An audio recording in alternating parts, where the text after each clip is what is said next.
ये गोविंद भगवान की जय। जिस प्रकार से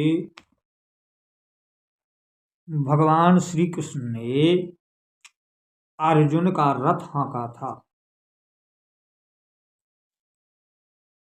इसी प्रकार भगवान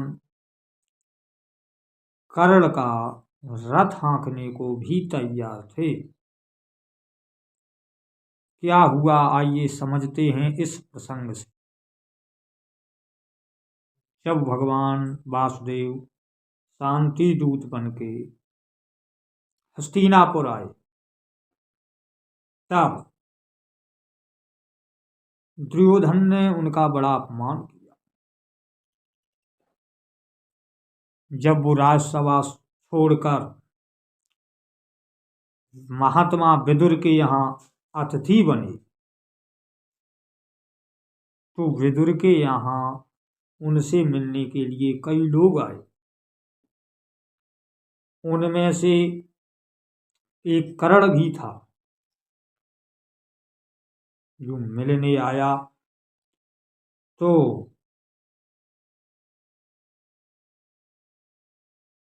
समाचार मिला कि अंगराज कर्ण मिलने आए हैं। विदुर ने कहा, यदि वो मुझसे मिलने आए हैं तो राजसभा में मिलेंगे, क्योंकि मेरे यहाँ पर विशेष अतिथि आए हुए हैं। मैं उनकी सेवा में तत्पर हूँ, इसलिए राजसभा में मिलेंगे। पर गुप्तचर ने बताया कि अंगराज कर्ण आपसे नहीं, आपके यहाँ आए हुए अतिथि से मिलना चाहते हैं। तो भगवान ने कहा, उन्हें आदर सहित अंदर लाइए। जब अंगराज अंदर आए तो कहा, हे मोहन, हे वासुदेव, हे केशव, मैं अपने मित्र की ओर से आपसे क्षमा मांगता। जो दुर्व्यवहार मेरे मित्र ने किया वो अनुचित था।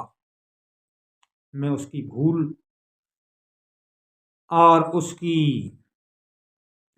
असभ्यता पर शर्मिंदा हूँ, और मैं आपसे क्षमा मांगता हूँ। आप मेरे मित्र को क्षमा कर दीजिए। आप मेरे प्राण ले लीजिए, अंग देश का राज ले लीजिए, पर मेरे मित्र को क्षमा कर दीजिए। भगवान ने कहा, ठीक है अंगराज, मैं तुम्हारे मित्र को क्षमा कर दूंगा। अंगराज ने कहा, यदि हे केशव आपने मेरे मित्र को क्षमा कर दिया है तो आप मेरे रथ पर चलिए हस्तिनापुर की सीमा तक। भगवान ने कहा, अच्छा है। तो अंगराज के रथ पर भगवान हो लिए और अंगराज स्वयं रथ को हाँकने लगा। जब हस्तिनापुर की सीमा आई, तब भगवान बोले कि हे अंगराज, तुम अपने मित्र को क्षमा करने की जो बात कह रहे थे, सो मैंने स्वीकार कर ली और तुम्हारे रथ पर चला गया।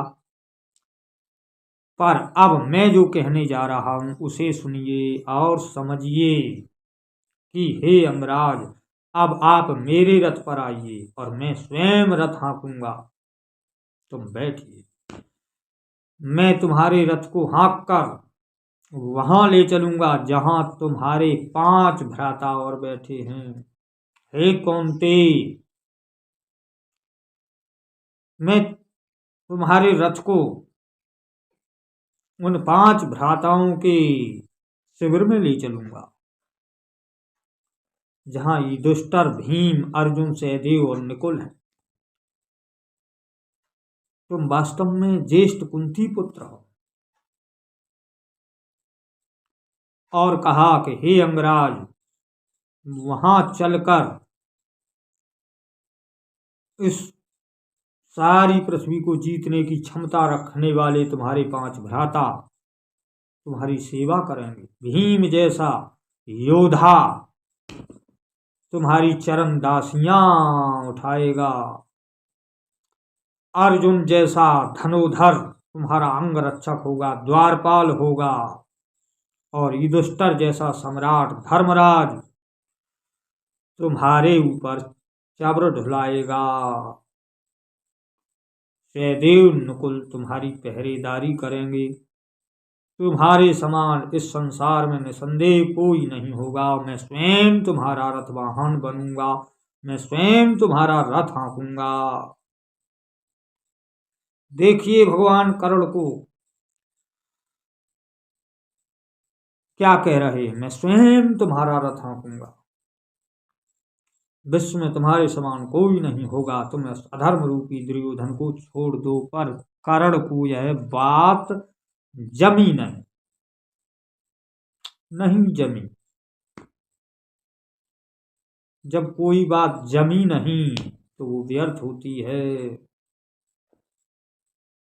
नहीं जमी कर्ण को यह बात, वो दुर्योधन को छोड़ने को तैयार नहीं हुआ, जबकि उसने सारा रहस्य जान लिया।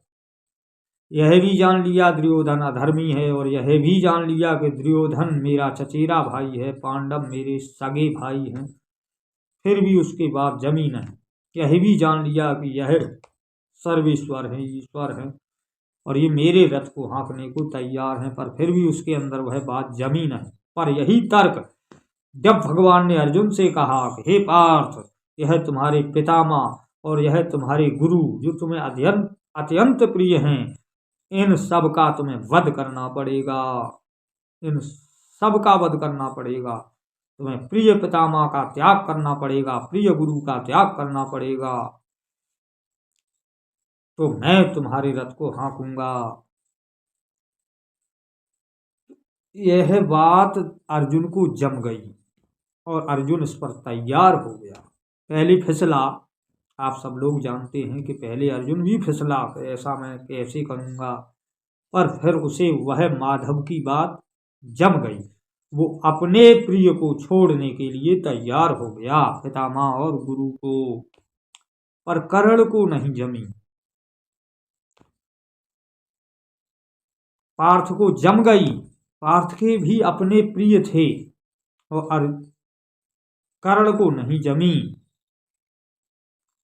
कर्ण को दुर्योधन इतना प्रिय था, इससे अधिक अर्जुन को प्रिय थे भीष्म पितामह, पर अर्जुन को वह माधव की बात जम गई। और जब माधव की बात जम गई तो माधव स्वार्थी हुए और अर्जुन भक्त हुआ और धर्मात्मा कहलाया। कर्ण की वह बात नहीं जमी, इसीलिए अधर्मियों का साथ देने वाला कहलाया और उससे वंचित रह गया। जो भगवान ने कहा था कि मैं तेरा रथ स्वयं हाँकूंगा। इस प्रसंग से यही समझना है कि लाखों करोड़ों लोगों की बातें सुनते, पढ़ते हैं, समझते हैं, जानते हैं, पर उनमें से कोई बात मुझे जमती नहीं। यदि जम जाए तो पार्थ हो, यदि न जमी तो कर्ण हो। इसलिए पार्थ बनिए, कोई ना कोई बात तो जमाइए। बीज जब जम जाता है तो उसमें फल लगते हैं, यदि वो बीज जमा ही नहीं तो व्यर्थ मारा गया। इसी प्रकार कोई बात यदि जमी नहीं तो जीवन व्यर्थ चला जाएगा, और यदि जम गई तो फलदायक हो जाएगा। यही इस प्रसंग का रहस्य है। बोलिए गोविंद भगवान की जय। जय जय श्री राधे।